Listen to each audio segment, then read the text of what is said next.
Le visage grave, marqué par une décision qui ramène selon lui l'Amérique 150 ans en arrière.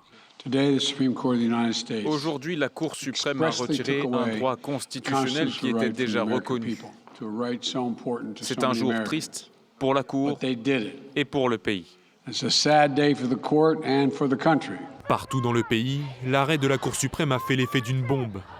Côté républicain, le chef du parti à la Chambre des représentants a félicité une des résolutions les plus importantes de l'histoire des États-Unis.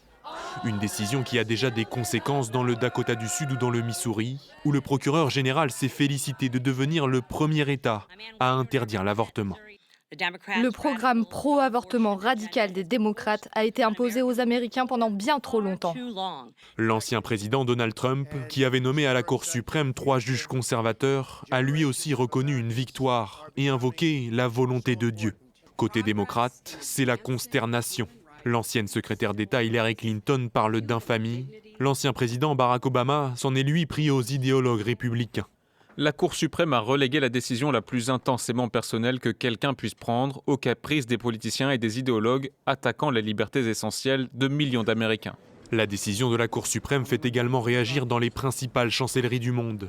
Le président français Emmanuel Macron et le Premier ministre canadien Justin Trudeau ont fait part de leur solidarité envers les femmes américaines. Boris Johnson a lui regretté l'influence de cette décision. Il est clair que ça a un impact majeur sur ce que pensent les gens dans le monde entier. C'est une décision très importante. Je dois avouer que je pense que c'est un grand retour en arrière. Le secrétariat général des Nations Unies a rappelé que l'interdiction de l'avortement ne faisait pas baisser le nombre d'interventions, mais les rendait considérablement plus dangereuses pour les femmes. On a entendu Donald